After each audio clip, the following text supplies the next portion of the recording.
don't know how many people are live on YouTube.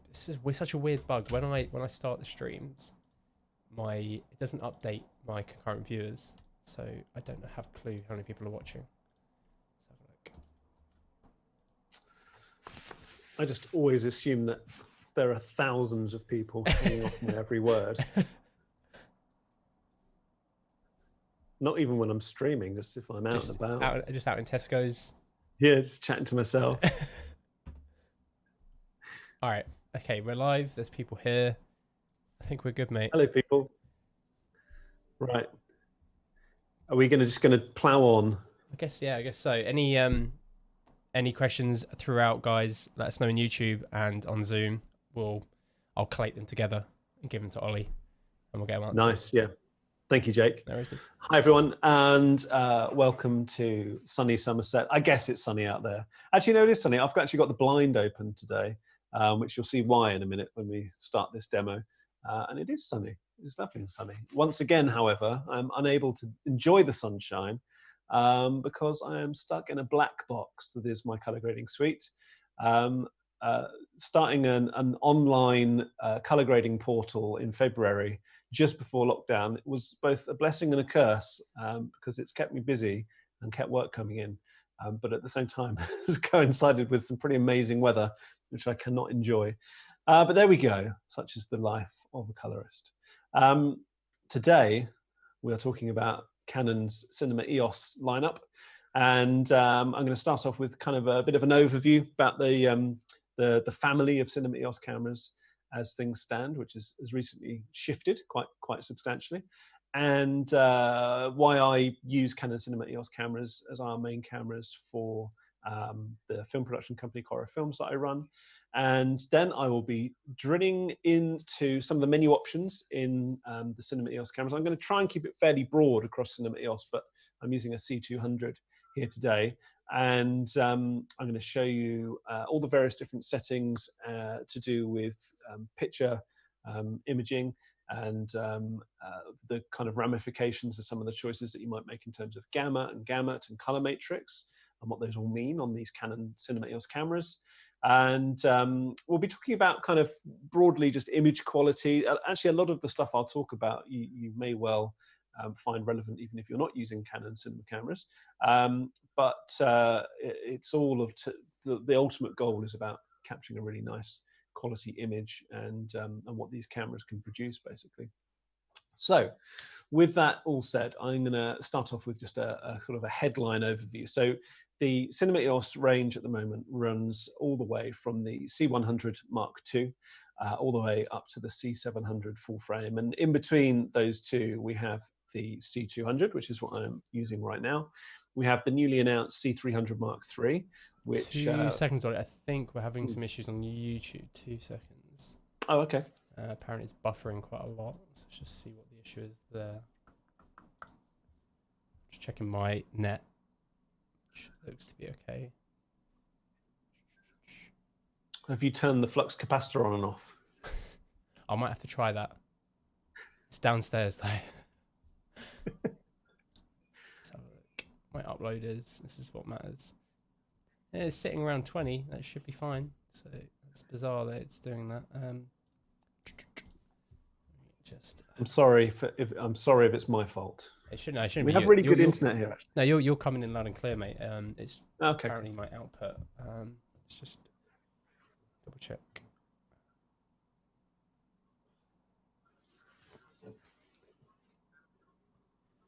I might have to do it slightly differently. You're not using Canon. Oh no, you think you're loaded in there. You're coming in loud and clear, mate. No, you should be fine at the moment. If there's any other issues, guys, let us know and I'll have a little play. But it seems like it's coming through okay. Sorry, Ollie. That's okay, mate. Yeah, no problem. Keep me posted.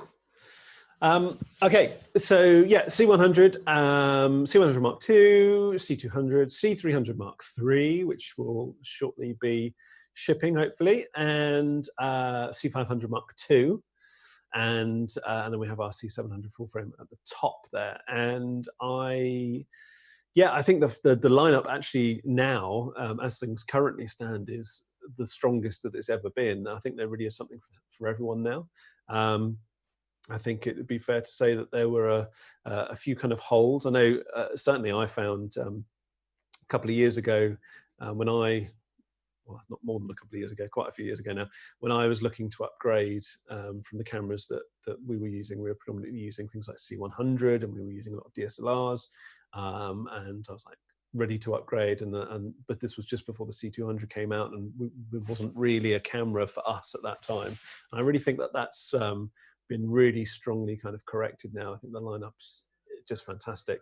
And there's several reasons why I personally use Canon cameras, and the cinema cameras in particular are incredibly well built. They're ridiculously well built, to be honest. They're almost over-engineered. You can really beat the hell out of them.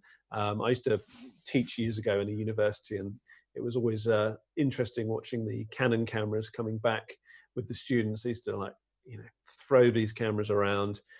We'd get people putting like bare power leads in the carry cases with the cameras, and like the lenses just loose, and like, you know, well, in the UK at least, our three-pronged power cable power plugs just sort of like resting up against camera bodies and bits and pieces. And the Canons just seem to always take the abuse. They just kept on going. They're definitely out of action a lot less often than some of the other brand of cameras that the university used to use. So I kind of think if a camera can take the higher education abuse of a third year BA film student, then it's worth paying attention to.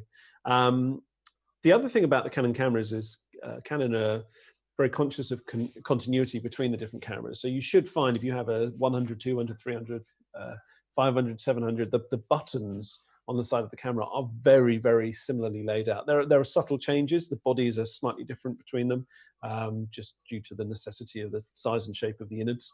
But the actual layout of the buttons and the controls and the menus, very, very consistent. And it's actually quite useful, because if you are, let's say you're a C100 owner, and then you want to shoot something raw for a commercial project, got a bit more budget, you want to hire in a C200, you're not going to have a steep learning curve using that camera. It's going to be fairly laid out exactly the same. You should find that it's a very consistent menu system as well. And I think Canon are very well known for being clear and concise menu systems. Simple things like when you get to the bottom of a list, there's not more that you can't see. So they have pages, and you only ever see the full content of that page. It's very simple user interface design, but it does mean that you're never scrolling through menus trying to find something that's further down that you can't see, which I just think is a really nice feature. The other big thing I think for me with Canon, and particularly as a, you know, from a colorist's point of view, is the effort that they go to in terms of continuity. So the continuity between the image quality from the cameras and the colors between the cameras is something that Canon spend an awful lot of time thinking about. And there are these things called color matrices. So in each of these Cinema Eos cameras, you have various color matrix. And I'm going to go through and show you some of these shortly, but they allow you to work in mixed camera environments. And that's specifically what they've done, and what they've done with the color matrices. So you can choose one that relates to a specific mix that you might be working with, from, you know, the production camera color matrix, which is designed to get the Canon cameras to mimic the look and the color profile of Alexa cameras, to the Cinema Eos original color matrix, which is designed to mimic the look of the original C500. I'll show you the various ones that are in the C200 in a moment when I get the camera turned around. But the most important one, and the one that's really worth highlighting, is the neutral color matrix. And the neutral color matrix is a color matrix that Canon have designed to mimic the color profile of their own cameras. So when you're mixing with other Canon cameras, and not just their Cinema Eos range either, because they are slowly pushing out this neutral color matrix as an option in their mirrorless and their DSLR cameras. So the 1DX Mark III has the neutral color matrix. The EOS R has this neutral color matrix. I'm sure the R5 will as well. And what that's doing is that's actually creating, well, first off, a very faithful color reproduction. The neutral color matrix itself is a very, very nice, faithful representation of the world around you. When I first saw it and was first getting to grips with the various different color matrix options, had a calibrated reference monitor hooked up to the camera, and I just went through them all, pointing the camera at a chart, which is basically what I'm going to be doing in a minute. And just looking at the differences. And what was telling was that, but just as a blind test, when I was going through them, the neutral color matrix was the only one which I just looked at and instantly felt that what I was looking at on the monitor was what I was seeing with my eyes. And that very neutral, faithful color matrix, the fact that it is that way is great, but the fact that they've engineered it so any camera that neutral color matrix exists in, if properly white balanced, of course, will match the other cameras that have that option as well. So we use the EOS R as a B cam to our C200 a lot. And when you're shooting interviews, obviously skin tones are particularly important, that color accuracy is there. And be able to shoot white balance both the cameras from the same white balance chart, shoot away different angles of an interview, and then grade them and cut between them seamlessly with no additional tweaking, or very, very little additional tweaking, is really mind-boggling. And I just appreciate the efforts that Canon go to facilitate that type of harmony across their lineup. Because I working with other camera brands, that's certainly not there. There are very different looks and picture profiles across cameras that even seem like they should marry up very closely together, or you would assume they would, and they actually don't. So it's quite an important thing with the Canon cameras. The other big thing for me, the reason why we went for the C200, is the ability to capture up to 12-bit RAW internally with no additional recording hardware, small recording media straight in the camera. I shoot handheld an awful lot, and it's great to be able to record RAW without having to have a big setup. Wasn't that long before I got the C200 that I was using cameras with big external recorders. By the time you've rigged them all up, actually real strain, the amount of extra batteries that you need, not just the monitor, but the batteries to power those big power hungry monitors as well. And the recording functionality, the additional media that you need, it really does mount up in terms of cost and weight. So, it's great being able to shoot internal RAW, which of course is now in not just the C200, but now in the C300 and the C500. C700 full frame, if you ever find yourself at that end of the spectrum, that of course is actually using the same sensor that's in the C500 Mark II, but in terms of the actual camera body itself, got a lot more expandability. It'll take the Codec RAW recorder on the back, which will give you true RAW. So there's sort of something for everyone in the whole lineup, to be honest. Right, so what I'm going to do is I'm going to cut to a hold screen, and there won't be any music. There should be like lift music playing in the background, but there won't be. It'll just be me. So you should still be able to hear me on a wireless lav today. And I'm just going to move the camera around, set up a little scene here, and just talk a little bit about some of the Gamut options. If you've not used Canon cameras before, I'm sure you've heard of Canon Log, and I'm sure you've seen it before. But Log 3, Log 2, YDR, what are the differences between them, the different Gamut choices. We'll look at post-production as well afterwards. And I'll show you a few things that we've shot with Canon Raw Light. And as ever, these seminars really, they're only as strong, I think, as the questions that we get. So please post questions as you think of them. Just buzz them off, and we'll address them as we go. And if we don't get time to come to you during the seminar, then I will address any questions that are outstanding at the end. So please give us lots of questions. So cutting to a hold screen right now, 1 second. There we go. Right, whilst that's on there, I'm just going to turn this camera around. Just forgive me for a second. I nearly set up both cameras, but it would have been very awkward. So I'm doing it with the one today. So let's turn this around, stop my screen mirroring. Let's get this pointed down here. A little bit further back. Okay. That looks almost right. trying to get the balance. Right, let's cut to that camera now. So hopefully you can still see that. Oh, I forgot to reset the camera from last time. There we go. And let's just roughly get that in the right place. So hopefully we've now got a fairly clear image there.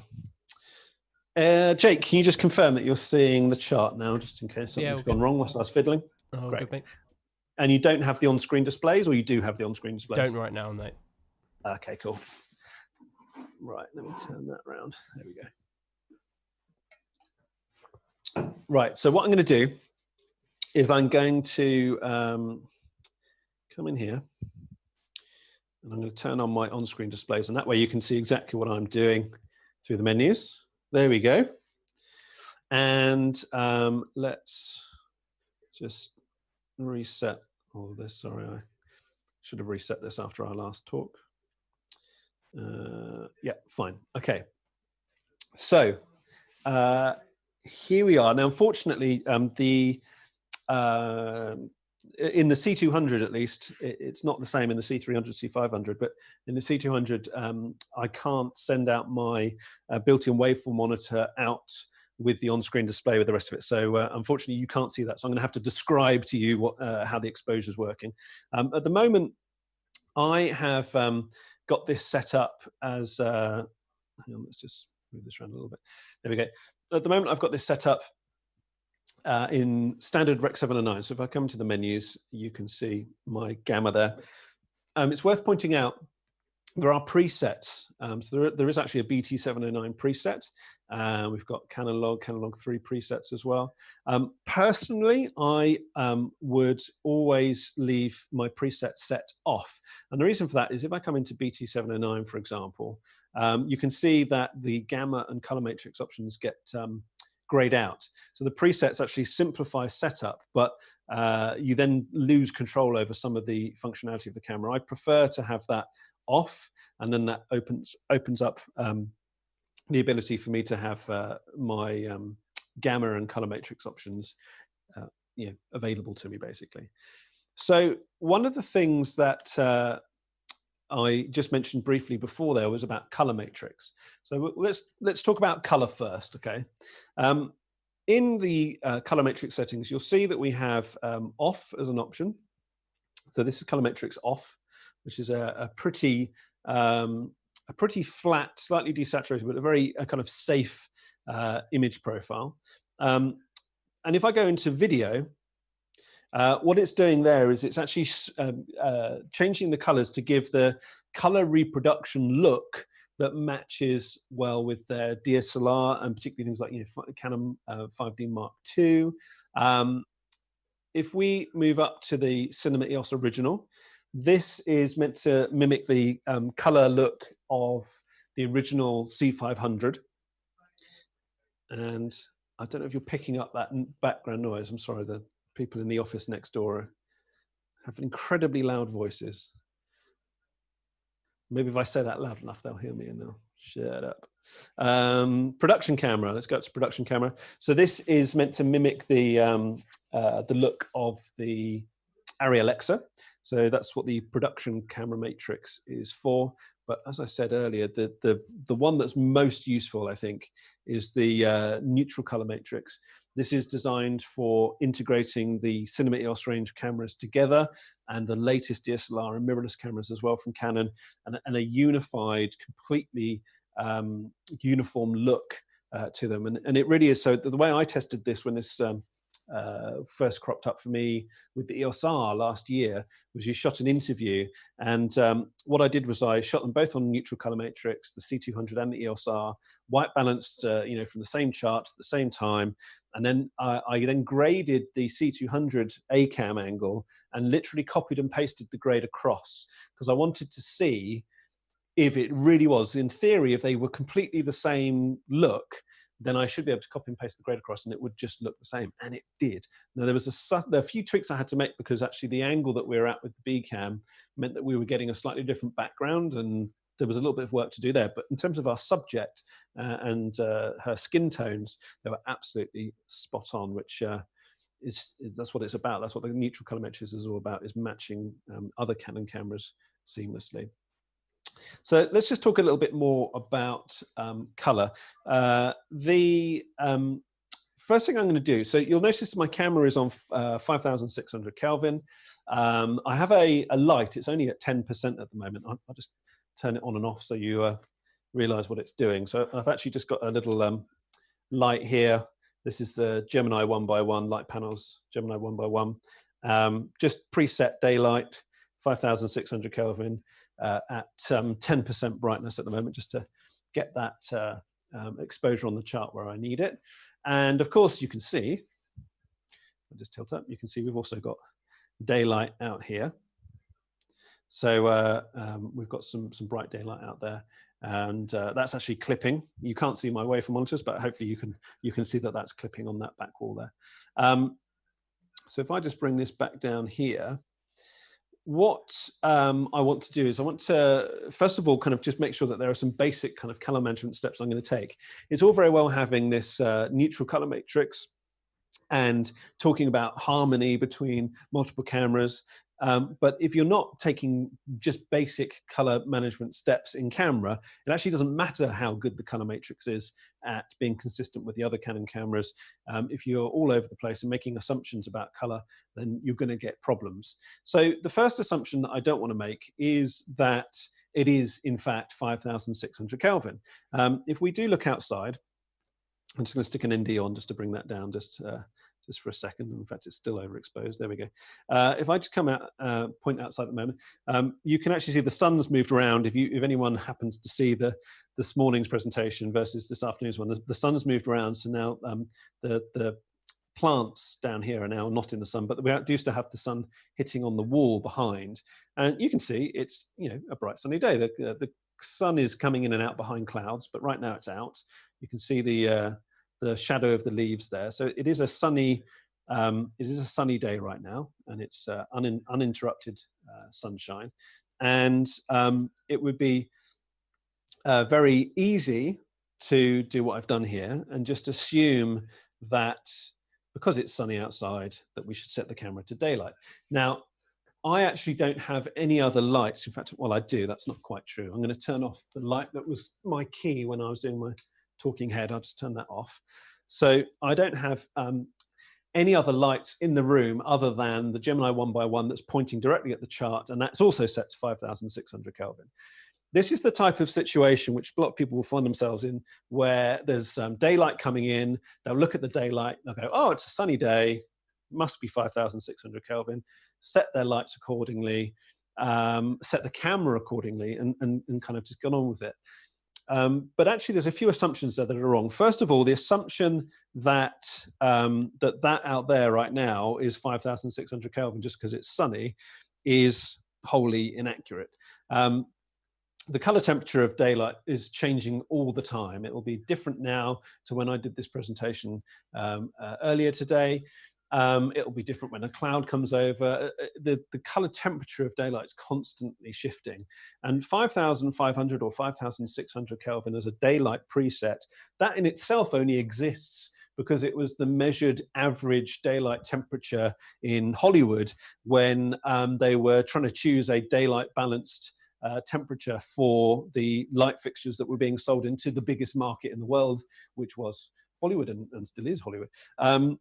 So it's a completely arbitrary number. For a start, it's a specific part of the world. And the other thing is it's an average over a year. The average color temperature in Northern Europe, if you measure and average it over a year, is actually about 1,000 degrees cooler. So it's about 6,500 Kelvin in Northern Europe. And we know that because a similar averaging was done when they picked what the white temperature should be for broadcast television, because that all the engineering and science that went into that was developed in Northern Europe, in Italy, France, UK. We got to pick the white point for broadcast television. So 6,504 Kelvin is the defined white point or a small range of white point that's defined as part of D65 for broadcast televisions, Rec 7 and 9. That's 1,000 Kelvin different. Both those numbers are averages, so they're kind of meaningless anyway. If it's the middle of the day in summer in this country, in the UK, then we're going to get something like 5,600 or probably even warmer. But if it's November, if it's early in the morning, if it's late in the afternoon, if it's inside, if it's reflected light, these things are all changing. Thickness of cloud. So basically you cannot just assume that the white temperature of the light. Although we've got a lot of sunlight outside, that light is kind of bouncing off that wall and then coming back into the room. So the reflected light in the room here is nothing like the light that we can actually see that's outside. So what we're going to do is a very simple trick, is I'm just going to take a sample of the light that's falling inside this room. And to do that, I'm going to turn off everything. So I'm actually even going to turn off this, Gemini that was illuminating my chart. And I'm going to unplug the camera from the mains. There should be enough battery power. Please forgive the squeakiness here. This is my base plate that, for some reason, is really squeaky at the moment. And I'm just going to take the camera, try not to trip over the HDMI cable. And I'm going to walk over here. And on the floor, right next to my window, I have a grey target. And what I'm doing, let me try and tilt that up a little bit. There we go. This is awkward. Right. So what I've got here is a white target, a grey white balance target. So this is just an X-Rite color checker video, just the back of it with the grey card. And I'm filling the frame. Now you can't see my waveform monitor, but what I'm going to do is I'm just going to lower my exposure so that the grey card is not right at the top. So it was sort of about 90 IRE before where it was. The problem with that, you don't need to be too conscious of exposing with this, but if it's too high, so this is a light grey surface, if it's up in that sort of 80 plus IRE range when you do the white balance, it might be that one of your color channels is clipped. And if it's clipped, it's missing information, and then white balancing from that clipped information would be stupid. You're not going to get the correct result. The waveform monitor on the camera itself is showing me that right now it's going up to almost 90 IRE. But it's a Luma waveform. It's an average of the 3 color channels. So I have no way of telling if one of the color channels is clipped. So what I'm going to do is just play it safe. I'm going to drop my exposure down so I'm about sort of 50 or 60 IRE, and that way it should guarantee that we're not going to end up in that situation. So you'll see at the moment I've got it set to Kelvin. I've dialed in 5,600 Kelvin. If you ever, if you're one of these people, or if you know one of these DPs that just kind of looks and goes, oh yeah, I reckon it's, finger in the air time, I reckon it's this Kelvin, and tries to dial it in, they're lying. There's no way that anyone can just look at any kind of natural light and just guess what the color temperature is. You're always surprised when you white balance as to what the actual temperature is. And that's not just the temperature. You'll also notice that we can dial in our color correction. So if we go up, we can mix in magenta.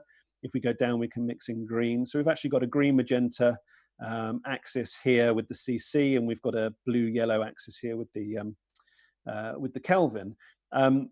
If you're in a studio environment and you've got very accurate lights and consistent, and you want to set this up, then that's fine. But actually, I find that if you've got a proper white balance card that's completely pigment free, and you let the camera white balance from that source with it filling the screen, even if you are in a studio environment, you end up with a more accurate result than if you try and just match the cameras. So if I had 2 of these cameras and I was in a studio environment with 2 lights that were both, lights that were set to 5.6, I would still manually white balance using the A and B presets, because you just don't know. One camera might pick up the light in a slightly different way, and it just minimizes the chances of any discrepancies. So I'm in preset A. We get 2 presets, A and B. And I'm just going to take a sample. You'll see it flashing. And so that's 7,690 Kelvin and a +4 cc. There's no way on earth that anyone would have guessed that. And you may have seen, actually, I think it's still programmed in from earlier. That was what, oh, actually, no, that wasn't quite what we had earlier. Earlier, we had 7,140 Kelvin and plus 5 cc. And that was when I did this at about midday. So you can see that it's cooler. So it's now 7.6. And also there's less color correction. And that's because earlier the sun was hitting the plants outside. And so there was a lot of green reflected light coming in, which it was counteracting by putting up the color correction. So all of these things the camera can discern for itself. And if you're not white balancing that way, sorry, apologies for the squeak. If you're not white balancing that way, you really, really should be. I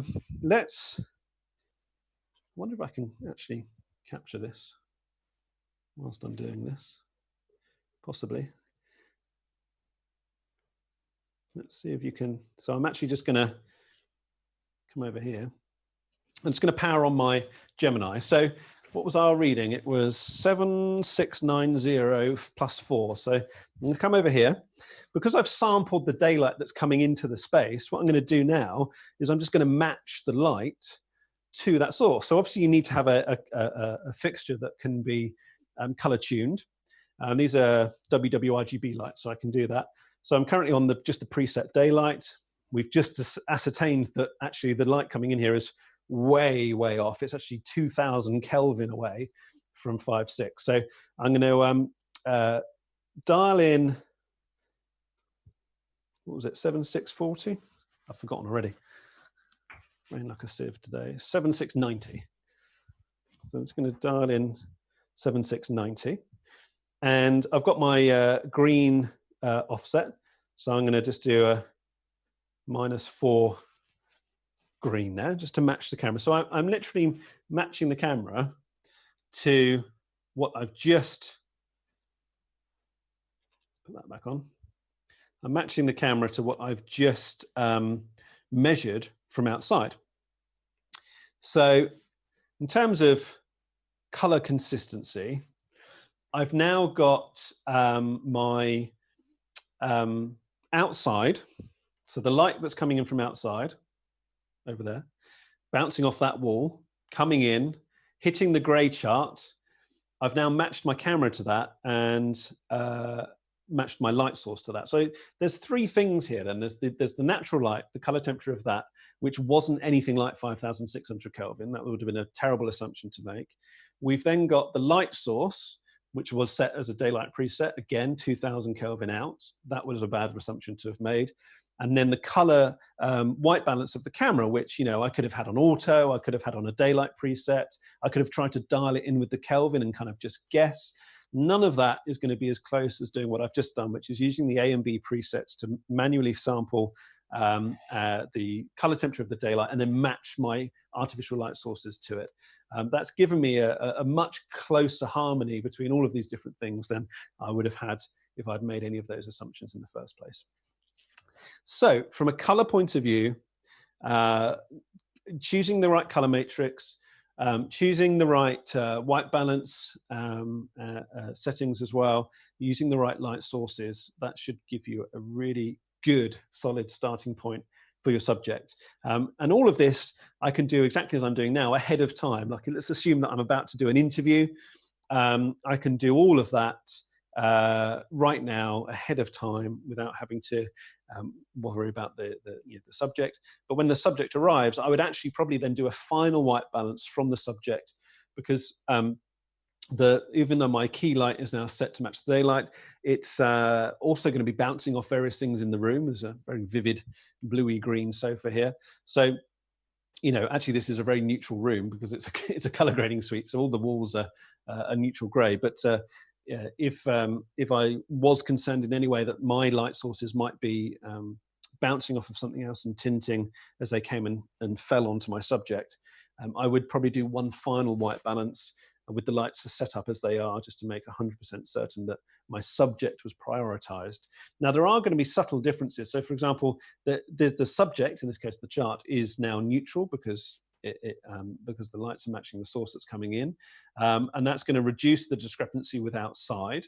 But there are still going to be discrepancies with outside. Certainly the more I get towards that daylight, because remember that I didn't white balance from that daylight. That daylight probably is quite warm, but it's the light that's bouncing off there and coming into my space that's important. So for example, the sofa here, that's an accurate color now, because I was white balancing off the bounced light rather than going outside and trying to balance off the sunlight that was coming in. So, you know, over time you learn where's a good place to take a sample from, and you get quite good at sort of normalizing these color indifferences.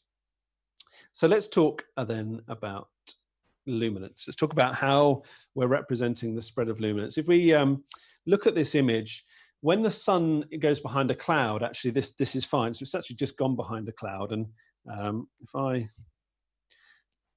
well, actually, it's just come back out again. Sorry.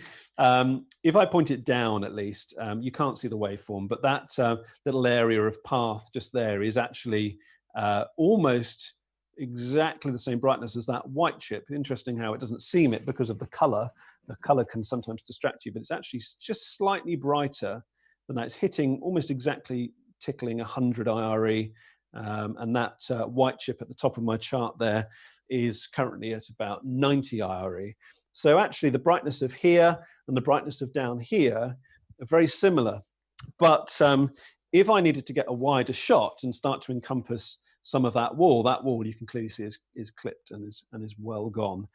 So actually what I'll do is I'll lower my camera and we'll see if we can get some of that wall in as well. Let's try and make life as difficult for me as possible. Let's just level my head. Let's see. Can we get, here we go, we've got more of it in there now. There we go. So let's try and make life really tricky. So now we've got, my subject is still exposed. My subject is still exposed properly. I'm currently in a normal gamma. So the normal gamma is a Rec 709 based gamma, and Rec 709 gamma is actually really easy to expose because any white piece of paper, or if you've got a proper chart, these 90% reflectance chips at the top here, a 90% reflected surface should hit 90 IRE on a waveform monitor when you're in Rec 709, which is very easy to remember. And if I look at my waveform, it might be slightly high. So that's actually probably more accurate. So that's actually just underneath 90 IRE now. So that chart in this gamma is exposed correctly. But the thing about Rec 709, as we know, is it has a nasty dog leg at the top. So in the Rec 709 world, between 90 and 100 IRE that's all the space we've got to try and fit in anything that's brighter than a white piece of paper or a fluffy cloud. And the way it transitions into that area is a nasty little dog leg at the end of the Rec 709 curve. And that's why not only do we lose those highlights, but the way that we transition into those clipped highlights is not nice. And this is the sort of video look that people have been desperate to move away from for years. The issue is that log isn't necessarily an answer to all of these problems that you might have, and certainly log or other gamma curves aren't how you expose. But I am going to show you the differences between the different log types, and then I'll talk to you about how you might choose to approach lighting something like this actually to get the best image results at the end. So I'm going to actually be going through and showing you the differences between 4 different gamma profiles. Okay, so we've got the Rec 709 normal, we've got the wide DR, Canon Log, and Canon Log 3. These are changing, you can see them changing in the background, but so that you don't have to see the on-screen display whilst I do this, I'm actually just going to turn that off. So you're going to lose my on-screen display now. Let's set that to off. And, oh, hang on. And then I'm going to come back in to my gammas. So still in normal, still exposed correctly. And just pay attention, top right or top of the frame, you can see the wall there, the outside where the sun's hitting it. Just watch that area as I move now into wide DR. You should see that that is bringing down extra information. There's still some clipping, because it's very bright, but it's bringing down some extra information. Now also look at the white chip at the top of the chart. So remember, this is a 90% reflectance chip. In Rec 709, that's at 90 IRE, that's correctly exposed. When I move into YDR, you can see that's getting darker. In fact, it's very specifically moving from 90 IRE down to 75 IRE. And that's the adjustment that you have to make. So if I had picked up this camera, had gone straight into YDR and then started exposing the camera, which actually I didn't do, but if I had have done that, I could have just exposed the 90% reflectance chip at the top there at 75 IRE, because I know that that's where 90% reflectance drops to in YDR. But if you didn't know that, there's no reason why you can't expose in Rec 709, and this goes for any camera you might own, even if you're using a different brand of camera, it could be anything. If you are struggling to understand how to expose the log in that camera, get a chart like this or a white piece of paper if you don't have one, something that should be at 90% or 90 IRE when exposed in Rec 709, so in your standard profile. And then, once you've exposed that way, then change your gamma. I think people forget or overcomplicate it in their minds. Just because you've switched gamma doesn't mean your exposure is now wrong. This is exposed correctly. It doesn't matter if I go into Canon Log 3, it's still exposed correctly. It has to be, because I haven't changed my exposure. I've only changed how I'm getting from black to white, which is my gamma. So if you're thinking, I have no idea how to expose log, you could put a camera in my hands that I've never touched before. I've never used their gamma curves before. But if I know where Rec 709 is, I can expose correctly. I could use zebras if I didn't have a waveform. I could use a histogram if I had nothing else. I can very easily place that 90% reflectance object at 90 IRE and then flick into whatever gamma curve I wanted, whether that was log or otherwise, and I know it would still be exposed correctly. Now, that doesn't take into account some camera manufacturers recommend you overexpose their cameras. We all know that Sony recommend overexposing, the A7S II, for example, and the FS5, FS7, but that's because of the shadow, the noise in the shadows. They're trying to get you to clean up the weakness in the lower end of the signal, in the shadow and the noise floor. That doesn't mean that that's exposing correctly. If you actually look at their own white paper for, say, S-Log2, it will say 90% reflectance drops to 59 IRE. That's how you correctly expose S-Log2 when all things being equal. But if you're using a specific camera that they recommend that you overexpose to clean up the noise, then that's going to change things. That means LUTs won't work. S-Log2 to Rec 709 LUTs won't work because it's not exposed how it was expecting it. One of the reasons I love the Canons is I don't have to worry about that. I can just expose normally by the numbers as I'm meant to, as they indicate through their white papers about all the different gamma curves. I can just expose normally, and I don't have to worry about overexposing to clean up issues in the image. So this is YDR now. YDR, if we come up, it's still clipped up there, but it's definitely better than it was. Rec 709, YDR. There is a very subtle, you'll notice it if you look carefully, there's a very subtle shift to the colors when you move from normal to YDR, which, given that I'm only making a gamma adjustment, I found confusing when I was first using the C200. I'm not sure why it is that on the C200 that there is a slight change to the color look. It looks to me like it's switching into a different gamut, and I suspect that it's moving into maybe the cinema gamut or some other type of gamut, and there's a slight change. And I don't know why that is. I do know, though, that on the C300 Mark III and the C500 Mark II, it doesn't do that.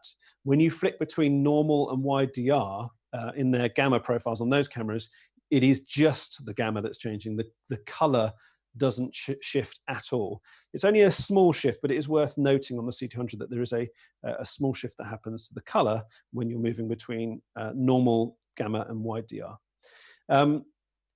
So we can see that this hasn't managed to keep in my highlights. Let's now move to Canon. Oh, hang on. No, I missed an important point there.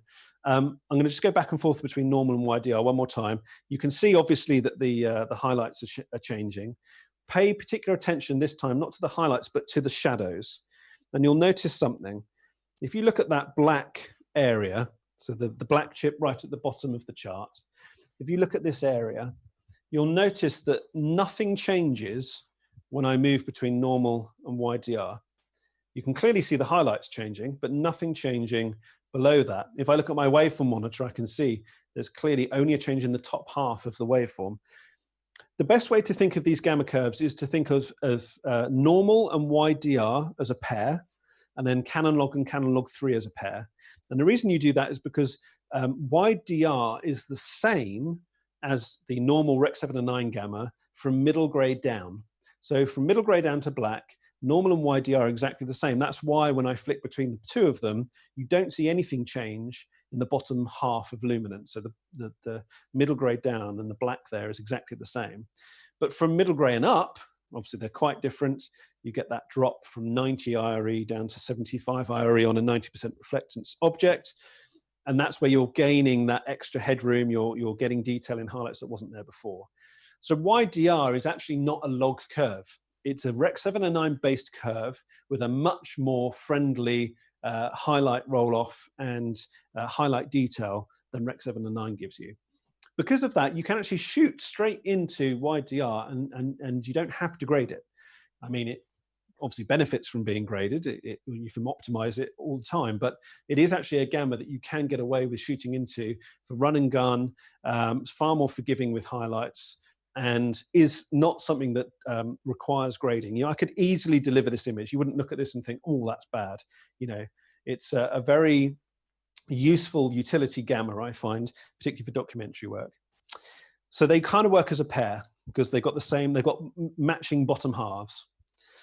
Canon Log and Canon Log 3 are also a pair because the bottom half of Canon Log and the bottom half of Canon Log 3 are the same. If I come up here, this is Canon Log, this is Log 3. Similar thing to what happened with normal to YDR. We're getting extra information at the top end, but actually nothing changing in the bottom half. If you look at the blacks, I can't quite keep in all of this at the same time, but if you look at the blacks, you can see that the blacks aren't changing, but the highlights are. I'm bringing back about an extra stop. Is it a stop or is it 2 stops? Can't remember. Of information at the top of the highlights with Canon Log 3 that I wasn't getting with Canon Log. But in both of these cases, I'm getting a raised black point compared to YDR and normal. So as with all log curves, you're getting extra detail in the shadows, extra detail in the highlights. You're getting a more compressed image in terms of luminance, and that's retaining more information. Now, even when I'm in Canon Log 3, I've still actually got some clipping taking place in this image. If I want to reduce that clipping, I need to stop down to about there, actually. So, okay, now I've kept in that, that detail outside, but now my subject is underexposed. And if you shoot this way, if you're ever in this situation and you make those sorts of compromises, you're actually setting yourself up for a fall, and your imagery is going to be so difficult to grade, because once I grade this back to where it should be, I'm going to introduce so many inefficiencies in the signal, not because the camera's not good, just because I've pushed my subject down into the part of the image that's got the least amount of detail in it. If I look at that 90% reflectance now, it's sitting at about 39 IRE. And remember, it should be at 75. But I've made that compromise in order to keep in something that's going on outside. I think too often people confuse gamma for exposure, okay? Let me put my on-screen display back on. Okay, I shouldn't be adjusting my gammas in order to achieve my exposure, in order to keep in my subject and my background. That's not how I do it. You know, when you're exposing a camera, you should be using your aperture, you should be using your shutter speed, and you should be using light and the control of light. You shouldn't be using gamma, shouldn't even really be using ISO. You know, ISO should really come down to dynamic range rather than and noise rather than exposure. And let me show you exactly what I mean. So here I've got that, but I've pushed this down way too low. Now, if I just come and turn up my light, so yes, it involves bringing in artificial lights. Yeah, that's obviously more difficult than if we could just control it another way. And this is where I think people get tempted, particularly if they're starting out and they don't have particularly good lights or particularly bright lights. Let me get this so it's at 75. Oh, hang on, no, what are we at? We're Canon Log 3, aren't we? So this should be what, just under 60, oh, which is pretty much where it is. So this is now technically exposed. So we've got outside in, no clipping there, and we've got our subject. That's exposed correctly for Canon Log 3. But if I can, I've only had to put my light up to 30% in order to achieve that. And part of me is sort of thinking, well, if I'm delivering this to a client, or if I'm delivering this to an editor, do they need it to be log? And I know this is a really tricky concept, but I know so many people that just put their camera in the most aggressive log they have. So in this case, Canon Log 3, they shoot absolutely everything like that, whatever the dynamic range of the scene, and they're fed this kind of lie that says that this will make it easier for the colorist. From a colorist to you, if that is you, stop. It doesn't make life easier for me at all. It doesn't make life easier at all. Let me show you what I mean. Remember our wide DR? Wide DR requires very little color grading and looks really, really good, okay? And that's exposed correctly there, but now I've gone back into wide DR, there's my clipping.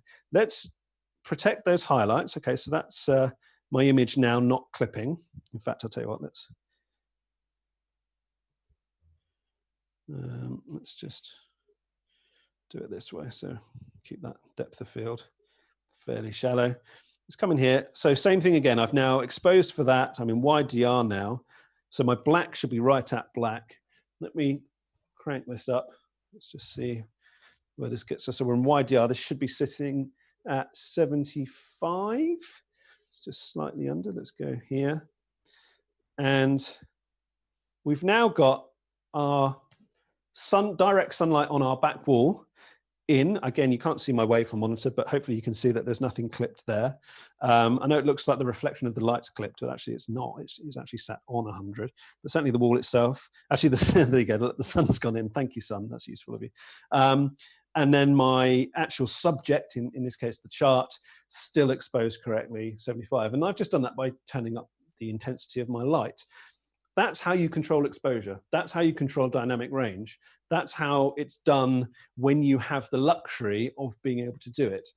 And I know that people that just, I don't know if they just fall into it, where it's just, I'll just stick it in S-Log3 or C-Log3 or whatever the gamma curve is on their particular camera, and they just shoot everything that way. And the problem with that is if you don't control the exposure of your subject, control the dynamic range of your scene, you actually could be producing an image that could be a lot better. You know, this image, it's not even log. YDR isn't even a log gamma, but I would take this exposed like this and lit this way over the alternative where I had it in C-Log3, which was the same. You know, my subject was exposed, my light was darker, my light was only at 30% instead of 90%. But I would take this over that image any day, because this image is going to require almost no color grading, and it's going to look great. If it requires very little color grading, it means that I can save time and I can worry about color grading for the reasons why I enjoy color grading, like directing the viewer's attention to specific areas of the frame and creating depth and, you know, whatever it might be, creative use of color grading, and not how on earth am I going to kind of balance this image? It's got such a starting point that's so far away from where I want to get. Another thing you have to be really careful of, and this is even more the point when you are using a camera where the manufacturer recommends you overexpose the image, is if you are in log. So if I go back into Canon Log 3, it's really tempting to look at the waveform and go, oh, okay, well, look, it's squished everything down. Let's just bring that back up. So here, you know, this is now, these are in, this is all kept in, this is in, but I've actually overexposed it. I've brought up the exposure back up. Because I had that latitude, I had that room at the high end, it's really tempting to do that anyway. But if your camera manufacturer is actually telling you to do that, so, you know, with Sony always recommending that you overexpose by 1.5 stops, 2 stops with some of their cameras like the A7S II, you know, FS5 and that sort of thing.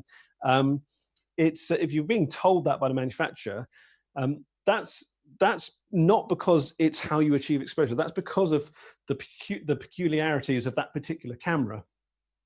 The danger that you've got, though, and this is whether you're using those cameras and you're overexposing to clean up noise, or just because you're just kind of thinking, oh, I'll just hedge my bets. If you've got a face and all the subtlety of tonal range and you know, the graduation of contrast, you know, across someone's brow and their cheekbones and around their eyes and nose, and you know, the key side to the fill side, all that lovely subtle contrast that creates that shape and that depth of that face. If you take all of that, point a camera at it, stick it in an extreme log curve, and then overexpose the image, what you do is you push that face up into the most compressed part of the gamma curve. So it makes sense. Think of the gamma curve. The whole point of log is that as you move up, you're halving the distance each time. So your increments are getting closer and closer each time. And therefore you're getting more and more gray, you're getting more and more compressed, and it's doing that as it's getting higher and higher into the highlights. If you take a face that should be at middle gray and push it up 2 stops up the gamma curve, what you end up with is a face that's incredibly flat. And even after you've color graded it, you know, you grab the black point for that clip and you pull that down to black, and you still look at it and think, well, hang on, this person looks dead. You know, they look like they're made of plastic. There's this kind of mannequin look to them. And actually that's because in that middle area, there was no tonality, and you have to actually do loads of work. You have to really, really work at it with the luminance curves in your NLE to try and get back that tonality that's there in their face that makes them look sort of alive and normal and a 3-dimensional look to their face. If you're doing that with a camera like the A7S II, for example, which is only 8-bit 420, you've actually got very little color information and information left in the signal. So to make those drastic changes to get that back to looking 3-dimensional becomes really problematic. So as I say, this is one of the reasons why I like working with the Canons. I don't have to overexpose the camera to deal with noise. I can expose it correctly based on the gamma curve that I'm in. And as I said, if you're ever in any doubt as to how to do that, just stick it in Rec 7 and 9, expose it properly, and then change it after the event. And you know it will still be exposed correctly. And we can, you know, we can manage our exposure very precisely. We don't have to worry about noise. We can place objects where they should be so that when we grade them back, they are still correct and they still have that tonality that we want them to have. So there's a few things to consider there when we're moving through these different gamma curves. But as I said, you know, I actually think this image would be best if I actually stuck it in wide DR and then just increased the intensity of the artificial light until it balanced with the light outside. So we've got detail in the wall at the back and in our subject. And we've just managed that dynamic range of our scene with artificial lights instead of relying on the gamma curve to do that for us. Now, a couple of extra points to kind of like bonus things here to talk about. The first one is our ISO. I've just mentioned about dynamic range quite a few times. Something that's also directly impacts our dynamic range is our ISO. This is where there's a little bit of confusion. There's no kind of consistency between terminology here. To my mind, when I use the term base ISO to describe a camera's ISO, I am talking about the point at which that camera has no gain being applied. So if I come into this camera, and I know loads of people that think that the C200, C300 Mark III, C500 Mark II, that think that those cameras have a base, a 0 dB, a base ISO of 800. And it's not, and I'll tell you why they're being confused. And this again is a trick you can do on any camera. If I want to know what the base sensitivity of this camera, so this is where it's cleanest and when there's no additional gain being applied to the sensor, a very simple trick is I can come into the camera and I actually have the ability to choose whether I get shown ISO or gain. And a lot of cameras have this. You can either see it as ISO or you can see it as gain. A lot of people choose ISO because they've maybe come through from DSLRs and they're familiar with the way that works in photography. And decibels can sometimes be a bit confusing. If I switch this to gain, you can actually see that 800 ISO is the equivalent of 12 decibels of gain. That's a fair amount of gain. If I put this down to 0 dB, it's very easy to know when you're at no boosting in gain. It's very obvious, 0 dB, there's no additional gain being applied to the sensor. So this is the base sensitivity of this camera. This is where no additional gain is being applied. If I set it at 0, go back to ISO, you can see that equates to ISO 200. So the base sensitivity, whatever you want to call it, the point where this camera is cleanest is ISO 200. However, this is also not the ideal place for maximum dynamic range. So whenever camera manufacturers make a camera, they always quote these dynamic range numbers to you. Those will always be based on the sensor having a certain amount of gain applied to it. There's a sweet spot with each sensor where it's engineered so at a certain level of gain, it achieves the maximum amount of dynamic range. And that is a different number. Maybe you want to call that the native ISO. Maybe you want to call that the maximum DR ISO. Whatever terminology you want to use, that is a different number. And that is 800. So this camera, ISO 800 and above, will give you the maximum number of stops of dynamic range above and below middle gray for this particular camera. But that doesn't change the fact that at 200, it's going to give me the cleanest. It's just that at 200, I lose the maximum number of dynamic range. I actually lose some of that image detail in the highlights. But there is one bonus. Yes, I lose a bit of total dynamic range. I can't remember how much it is. I think it's a stop or two. And I lose that in the highlights. But actually, the middle point shifts down. So the overall dynamic range actually shifts down. So I end up with more detail in shadows. And that seems completely contradictory to what you would imagine. You'd imagine that if you had a dark scene, you'd want to push this up.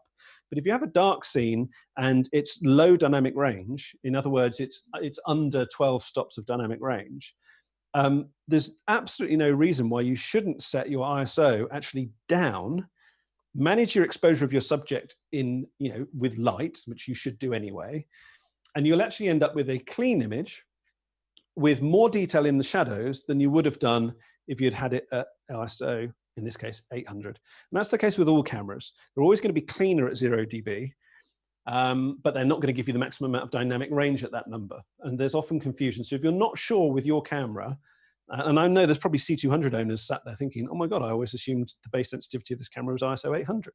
As you can see, it isn't, it's 200. And that's the same with the C300 Mark III and the C500 Mark II. There was something else I was going to mention. I've forgotten it. Oh no, that was it. Yeah. Okay, so hopefully that answers some questions around gamma choices, and yeah, so gamma choices and color matrix and all those other sorts of things. What I'm going to do now is I'm going to cut back to my wonderful hold frame. Ta-da! Whilst I put the camera back where it was without breaking everything. Stop. Move this back here.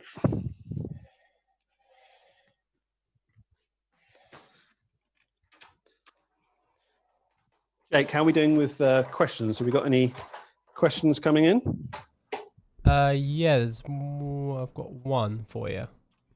Okay. I have two C100 Mark 1s and I'm looking to get a 4K camera. Would you recommend the C200 or C300 Mark II? My main concern is matching colours when shooting with the C100 Mark 1. Well, in terms of colour look, I think the C300 Mark II is going to look closer to the C100. I can't remember. I don't think the I honestly don't remember which, if either of those have the neutral colour matrix in them or not. But sort of forgetting that for a minute, if we just go like, comparison, if you've literally got a budget for one or the other, I would definitely go with the C300 Mark II. Personally, I think that's a hell of a camera to come away with. If you can afford it, you can get it for an absolute bargain at the moment. So I would consider that to be a strong contender. Yeah, yeah. If you can find it at a good price, similar to the C200. Yeah, I think the only big differences are obviously the way the form factors changed on the C200 is, I'd argue, better in pretty much every way. But yes, raw image quality performance, I think the 300 edges it out slightly to the 200. Yeah, I'd agree with that. Yeah. So I'm just going to turn my screen off so you don't have to all stare at that. Otherwise, it's just people saying thank you and that they're learning a lot, mate. It's all good feedback. Lovely. That's what we want to hear. Let's just check. Let me cut back to this. I've hang on, too low. I always do this. I'm going to come round. Got to make sure you can actually see me, otherwise this is going to be slightly weird. Right. Okay. Can you all see me? I hope so. Yeah, we're all good, mate. Okay, let's have a quick venture into the kind of post-production side of this then. From a post point of view, I mean, I'm trying to kind of straddle two things here. I'm trying to kind of give you some ideas of just good best practice for color management and exposing, which are kind of relevant to a lot of cameras. I'm trying to contextualize that within Canon's Cinema Eos range and what they offer in terms of gamma choices and gamuts and color metrics. Oh, actually, we haven't spoken about gamuts, but I'll talk to you about that now. And I'm going to kind of follow that through. So we're also going to talk about sort of the flexibility that we have with the internal Cinema Raw Light codec as well, which is an incredible codec. I mean, it's kind of mind-boggling, really. So it's obviously it's raw, so it's full RGB. So this is a 444 full RGB, no chroma subsampling, no color averaging at all, no compression in that regard. Of course, the raw information comes through. That means we can separately tweak that sort of sidecar metadata, so we can tweak things like ISO, gamut, gamma. We can make changes to all of this stuff, color temperature, tints. There's a huge range, and we've got choices of either 10-bit or 12-bit in the camera. I mean, I do think the C200 is a massively underrated camera in some quarters. I think what you can achieve internally with this camera is crazy. It's such a lovely, high quality 4K DCI 10 or 12-bit raw image. It's really crazy. I knew quite a few Red owners that when it first came out, they rushed out and bought it as a B cam. Quite a few other people that were sort of used to that raw workflow, and they saw immediately the value of such a kind of a compact, lightweight, relatively cheap camera that could capture raw internally. So I do think it's sometimes overlooked, but I'm going to show you. So I'm going to cut. I was going to cut. Actually, I won't cut because it's higher quality if I share the screen. So let me come back into Zoom and share my screen. Oh, could you enable that? It's disabled at the moment, Jake. Sorry, 2 seconds, mate. It should be fixed for you now. I think you do. I'm just going to share my DaVinci Resolve screen. So you hopefully should still be able to see me and see the Resolve interface. And I just wanted to talk to you a little bit about the kind of the post-production workflow. The first thing to talk about with Cinema Raw Light is that last part there, the light bit. The compression ratio, so it is still a compressed image. It's a compressed RAW, so it's allowing you to have the flexibility and the power of RAW, and still with huge amounts of detail and of data there, and the ability to make changes in post-production to, as I said, your gamma and gamut and such like, but at a data rate that's really manageable. So the data rate with the C200 is 1 gigabit per second, gigabyte per second, which allows you to actually, with most systems, and this really is most systems. So I've very, very happily edited Cinema Raw Light files on my laptop, on my MacBook Pro. In fact, at BSC, if any of you watching were at BSC Expo, the British Society, the British Society of Cinematographers Expo, which is held in Battersea Park each January, February time.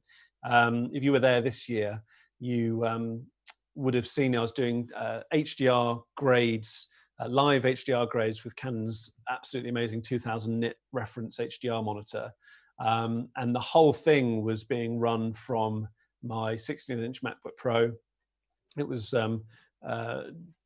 driving the reference monitor at 2000 nits. It was also simultaneously running a 6K Apple XDR display, and had a control surface, and we were doing live grades, and that was all from Cinema Raw Light. That in that particular case, that was from the C500 Mark II as well. So those were 5.9K Cinema Raw Light files. So it is surprising just how easily you can work with this stuff. So this clip here I've got, this is a Cinema Raw Light file. This is, if any of you have ever edited together like footage from a DJI drone or a GoPro, you're actually you'll find most computers struggle much more with that due to the long GOP nature of the image. So it uses this thing called temporal compression to kind of actually only record real frames, iframes, every now and again, and then it fills in the information with these bipredictive and predictive frames. And all of that is mathematically has to be decoded using an algorithm on the fly that's run through the CPU. So it's very CPU intensive, playing back temporally compressed long GOP footage. So drones, GoPros, things like that. And even on really quick computers, you hit play and it kind of chugs through. You try and scrub back and forth through a clip like this, and it chugs along. So interestingly, what you've got here is a high quality codec that you would assume would be difficult to play back because it's so big, but actually it's a really manageable data rate. And because it's all proper raw iframe only codec, actually the CPU has very little to do, and playing it back's normally buttery smooth. So you can see, there you go, I'm trying to do it as quickly as possible.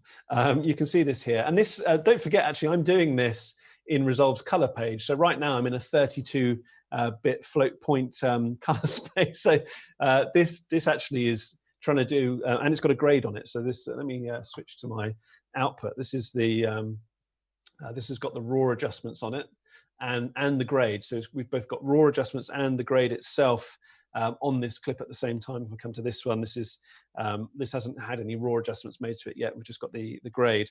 But again, it's doing that in a 32-bit float point environment. The edit page in Resolve is 16-bit, so that's even quicker. And of course, actually, most NLEs are 8 or 10-bit timelines, so actually it's even quicker still. So actually, you should find that there's very few instances where you can't edit this stuff natively with no proxies on the timeline and have all that power available to you to grade as well. So this clip, for example, you can see there's, if I disable this node, there's a little bit of a tweak to the colors there, but actually most of this look, well, not this a look, it's just a balance, but most of this grade has actually been achieved by using the camera raw settings. So when you're making camera raw adjustments, this type of grading is known as a one light or a first light grade. So it's an early stage grade that's done with only the raw parameters, and because that's non-destructive, you can actually develop the image to as close to what you're looking for with in a completely non-destructive way, not actually changing the data itself at all. And then once you're almost there, you can then spend the rest of your time in the nodes doing all of your keying and masking and all of your kind of secondary work. So it's actually a really powerful workflow in terms of image quality. You're making such little impact on the actual image. One of the things that I wanted to show, which I actually didn't show this morning, so if you are you going to put both recordings up, Jake? You're going to put up this one and this morning's? Okay, because this is something I forgot to mention this morning. And it kind of ties in again with the kind of color accuracy of Canon's cameras. I'm going to see if I can find it first, so bear with me. I'm just going to see if I can find the C300. Oh, bugger. Sorry, that's going to try and download a load of stuff off my Dropbox at the same time. So just bear with me 2 seconds. Sometimes screws it up. Yeah, here we go. So daylight charts. Let's. I'm just going to make this local. Just bear with me 2 seconds.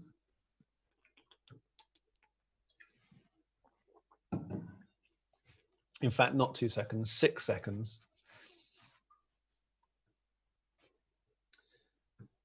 And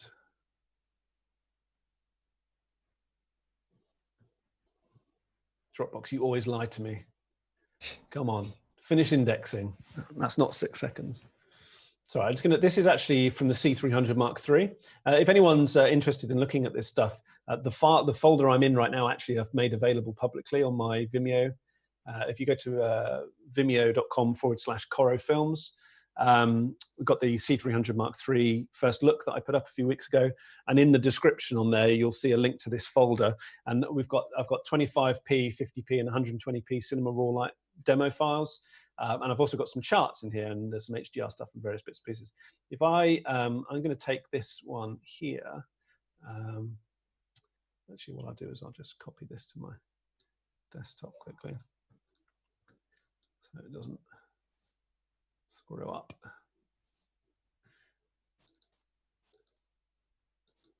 There we go. So if I just stick this in here and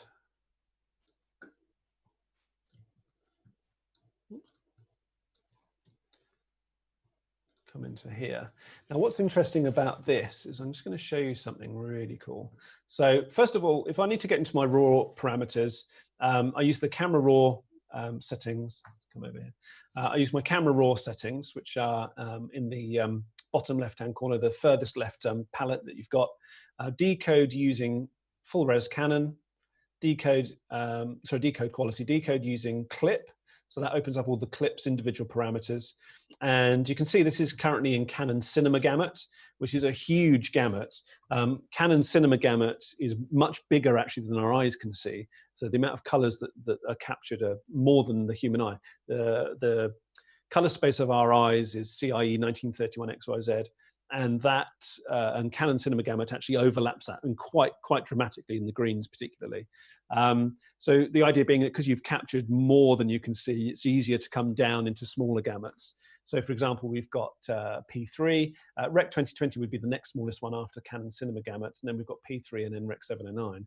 So you can actually move, you can change your mind afterwards. If I stick this in Rec 709, for example, you can see the colors change. Canon Log 2, we're going to Rec 709. I can change my gamma, Canon Log. One thing that I've always thought is a shame, it would be nice if you had wide DR as a choice in the gamma, but there you go.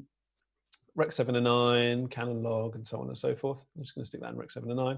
I've got my ISO. I can change my mind about my ISO.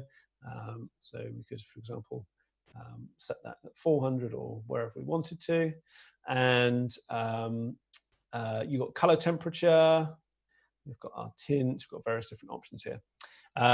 Highlights, what have you. So the idea is that I could actually place my image sort of roughly where I need it to be. And all of these changes are non-destructive, which is really, really useful. Once I've done that, once I want to kind of start making changes in a different way, let me just show you one of the cool things about the Canon cameras. Actually, first of all, I'm going to do something hideous here, and I'm actually going to use the grey picker because I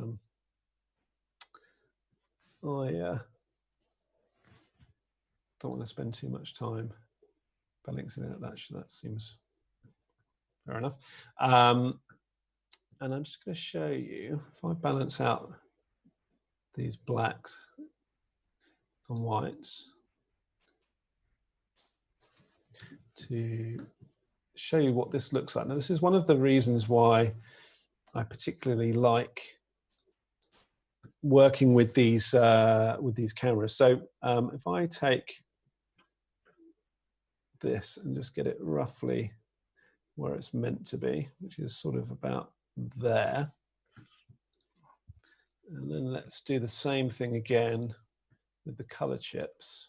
What I'm doing is I'm using the chart just to kind of neutralize. And now one of the things that's interesting about this is this gives you a bit of a sneaky peek into, I don't know how well you'll be able to see this because it's quite small on the vector scope, but hopefully, I don't know, Jake, tell me, how clearly can you see that in my user interface, the vector scope? It's not massive, but I mean, you can kind of see it. let me see if I can, let me make it bigger. What I'm trying to show you here. So all I've done, I've only made contrast adjustments. And I'll just make this nice and big. There we go.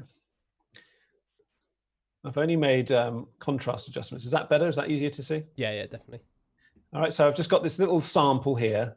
Now these color chips that I've filmed here, the reason why these are important are these on the X-Rite Color Checker video target. These are the chromaticity coordinates that correspond with Rec 709. And what I mean by that is in a vector scope in Rec 709, these boxes here represent where those colors should terminate in a properly calibrated Rec 709 video signal. So it's a really useful way of seeing how color accurate your camera is to actually white balance the camera, point it at one of these charts, and then look at it on a vector scope isolated afterwards. I do this all the time with various different cameras. It's a really good way of building up like an idea of, it's almost like a thumbprint of what the camera is capable of. And seeing what it looks like before you've adjusted it. So you can tweak this so that it's 100% correct. You can see like the magenta's slightly off here, the green's slightly off here. I can tweak that to make it bang on, 100% correct. But how far you are from ideal to begin with is a really good telltale indicator of how good the color management and the color science of the camera is itself. And what you're seeing here, if you've never done this before, it might not mean much, but trust me, when you compare this, the fact that the yellow is bang on, let me just change. So I'm just going to go to my curves. I'm using a control surface, so you won't see this changing in the interface. But if I come to my curve, so like red, yellow, green, cyan, blue, magenta, that's all correct there. Red's absolutely in the right place. Yellow was a little hot, green was a little low, cyan's a little low. I'm just adjusting the saturation here. Magenta's the weakest. By the way, magenta's always the weakest because magenta actually doesn't really exist. So it doesn't. Magenta's actually an arbitrary closing of the loop for between reds and blues. If you think about the colors of the rainbow, infrared, ultraviolet are on either ends of a spectrum. If you bend that round and connect it, you need something to bridge that gap. And so magentas are actually not a real color of light. So it's almost always it will always be the weakest element of any camera. So that's the one that I've had to do the most amount of adjustment to. If I just close that down though, you can actually see in my hue versus hue, that's the key one. So hue versus sat, that's how much saturation I've had to push into those colors to get them to be correct. You can see magenta is the highest, and then blue, then cyan, then green. Yellow actually had to take some out a little bit. Red was spot on. That's really very little adjustment that I've made there, considering that actually I haven't done an overall saturation adjustment to the image yet itself. But the really important one is the hue versus hue. This is how far you're having to actually move the colors from, they're literally the wrong color. So if you think, for example, faces, if we go back to my vector scope, faces are falling along this flesh tone line. Let's turn the skin tone indicator on. So if this and this are wrong, and remember that one was bob on, and that was slightly too saturated for this shot, then in between these two is where skin appears. So if you have a camera that just can't capture those chromaticity coordinates correctly, then everything in between, including in this case skin tones, is going to be wrong. It's hard to kind of convey if you've not done this before. The amount of adjustment I've just had to make is the least amount of adjustment of any camera I can really remember adjusting, to be honest. It's very, very subtle, the color adjustment. So that's, I mean, it's actually barely perceptible. If I turn my vector scope on down here, there's a very, very subtle shift. It's mainly just that magenta saturating, but in terms of the colors, all of that foliage, the daffodils, the blue, the sort of faded blue summer house in the background, all of those colors look very, very, hardly look like they've changed at all. When you do this with certain cameras, you turn this on and off afterwards, there's huge differences, and you realize that actually the actual color of the representation of the objects was well off. And so, it's worth pointing out, I think, just how accurate these images are. And that really goes a long way towards explaining, why we kind of trust the Canon Cinema Eos cameras to do things like this. This was a spec commercial that we shot as part of a training series we were doing for light panels, actually. But it was a spec commercial around a Pucker's range of organic latte products. Brand packaging. We wanted to show when you've got a client that's going to be absolutely fastidious about the accuracy of the representation of the color of their packaging. It could be a clothes brand. It could be, we do a lot of food and beverage. If those colors are wrong, that's huge. That's a huge problem. And so using the RAW, this was all shot RAW, using the Canon cameras with the really, really good, strong colors straight out the camera. It means that this image here has taken very, very little work to develop it from the RAW to the final image. And 32-bit, 3 but RAW adjustments. That's actually playing real time. So that's it's a 50p clip that's been slowed down to 50% speed. And you can see up in the top left, that's playing at 25 frames. So that's real time playback of a color corrected RAW clip in a 32-bit color page of Resolve. So it doesn't really get much more kind of challenging for real-time playback. But Cinema Raw Lite kind of gives you everything you want, really. And this was also part of that same project. So again, this has got RAW adjustments and color adjustments on it at the same time. Okay, so yeah, quite a lot that we've covered there, but hopefully there are some questions. Anything cropped up? Yeah. So Taz on YouTube says, I shoot with 0dB on the FS5 and always thought that it was best as it uses the base ISO. How can you find out the native ISO, as you call it, of a camera, as in which ISO is best to get the most dynamic range? Well, normally the camera manufacturer would tell you, so or it would change it for you. So I know on the FS5, when you change into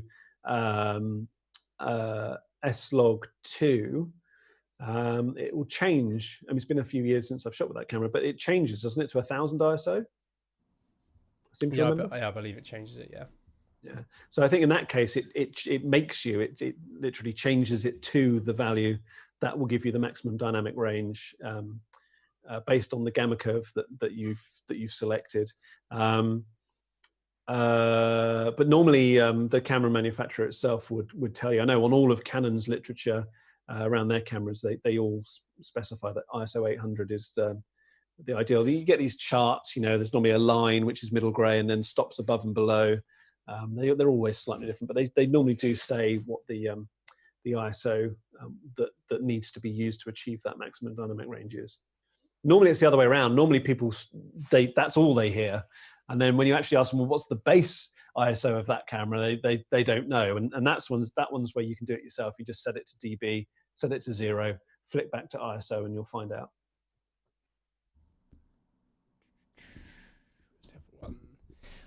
So this is Gansy AV. I'd love a high quality internal format for the C200 with smaller file sizes than RAW.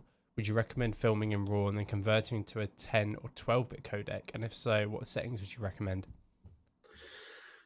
It depends on your workflow. I wouldn't bother shooting RAW and then convert it to a 10 or 12-bit codec because you're already in a 10 or 12-bit codec. And as I showed you, it's very lightweight. I mean, if you had a computer that was really struggling, maybe your graphics card isn't up to it, then I would recommend something like ProRes. The other thing which I should mention is specifically to the C200, the MP4 in the camera, although it's 8-bit 420, too many people get hung up on the numbers for that. If you have something that's going to band, then obviously don't use that. Use the raw codecs. But if the majority of scenes, if you shoot them in MP4 with that camera, it's surprising how good it is. I was shocked when I first started using the C200 and shot stuff in MP4. It seems to be greater than the sum of its parts. You look at it on paper and you think, it's not going to be very usable. And actually, we shoot most of our corporate work in MP4 and grade it, and it's quite happy. I've shot stuff that looks great, that I'm really proud of, that was shot in MP4, 8-bit 420, and C-Log 3, and then graded back. The cameras, Canon are really good at this kind of stuff. They are always kind of to my mind, they always seem to be prioritizing that image quality and that image fidelity. So I kind of feel like they've got my back a little bit. I know with that camera, it's entirely 14-bit processing internally. So throughout the entire post-processing, once it's debayered in the camera, it's entirely 14-bit right up to the very last moment where it then encodes it into the 8-bit MP4. So you're actually benefiting from a very clean processing up until the point where it's down sampled. Which is kind of like, if you've got a JPEG and then you save it as a JPEG, it doesn't look very good. But if you've got, a 16-bit TIFF and save it as a JPEG, it looks great, even though you know that it's a JPEG and it's heavily compressed, it still looks really good. It's kind of the same idea. You're starting from such a high quality internal debayered image that at the point where it's actually converted into that MP4, it's still, really good. If you're also doing what I was saying about properly manually white balancing and exposing and really understanding how to get the best from the camera, you can definitely do a lot with the internal MP4. And a while back, it was probably a couple of years ago now, I did I put up on Vimeo a MP4 versus RAW, and I took its two shots, shot one after the other, one in RAW, one in MP4, and then graded to look the same. And I just labeled them as clip A and clip B, and which do you think is which? And I would say 60-70% of the time people guess wrong. There are very few people that immediately go, oh, well, that's the RAW. And I think that demonstrates quite nicely just how good that MP4 can come out. But if you really, really need 10-bit and you don't want to record RAW, I just use an external recorder, just hook up a Ninja V or something to it and capture it at 10-bit. So Brian asks, in general terms, what is the difference between RAW light and Canon and camera RAW? So, for example, the 1DX Mark III Canon RAW versus RAW light. Good question. There's very little information out there about how the technical differences are achieved and how the compression ratios are achieved with Cinema Raw Light. It's all down to the compression, so a compressed RAW and the techniques that are employed in order to do that, to maintain that sidecar metadata. That's the secret sauce, and I'm afraid I've not been told anything more than Canon have ever told anyone, I'm afraid. So I would equally love to know technically how they're achieving those differences, but there's very little information that's actually available on that. I think the more full fat camera RAW is literally just thicker. I mean, that's for what everyone it's data rate. It's just more data rate. So you get. I think it's over double Cinema Raw Light. But obviously, you've got a larger resolution on the 1DX Mark III, so that's obviously coming into play. I think what people get confused because they're used to seeing data rates come down as compression is introduced.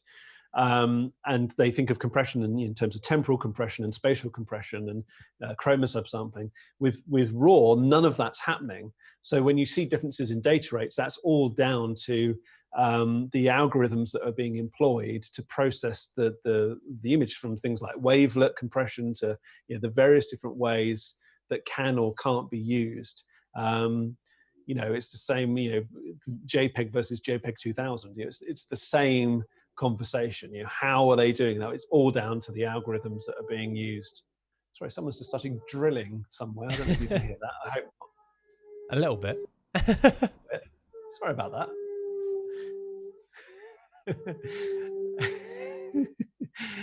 Any other questions? Blaz asks, sorry, I arrived late and missed most of the presentation. Well, you can rewatch it. It'll be up online. It's all good. Question, what is better? What would get you better quality to record in like an APS-C or Super 35 crop? Super 35 full sensor C300 Mark III, or crop of a full frame like the C500 Mark II for higher frames per second?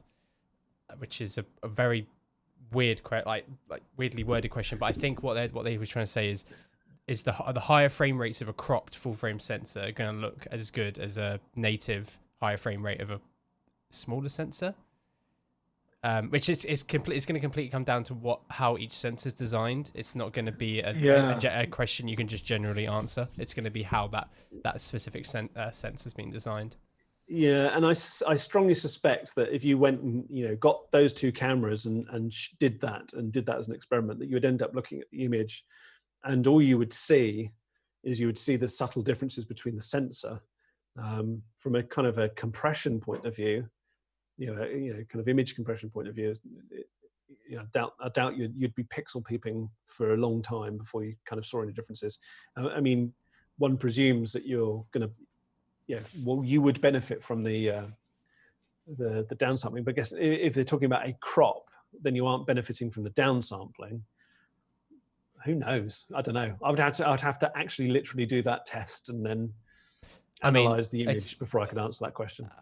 Yeah, I mean, for the most part, I mean, if you look at like Red's cameras, for example, if you look at like a helium cropping down, the net, I mean, I'd say probably for the most part, a native full sensor readout is going to look better than a cropped one. That's like, unless you're dealing with an extremely high resolution sensor. So it's, but it's, basically, it seems like he's asking about the slow motion between the 300 Mark III and the C500 Mark II. From what I saw, I think the 300 Mark III edges out slightly in terms of its slow-mo. I think it looks, I mean, the 4K 120 is gorgeous. So, but I mean, but because they're comparing those two cameras, I guess they're limiting then that to 50 or 60p, because obviously you can't go above that. Yeah. So at that point, I'd have to have a look. Yeah. I mean, I've shot 50p on both of those cameras, and when I look at the but then that would have been the full frame readout.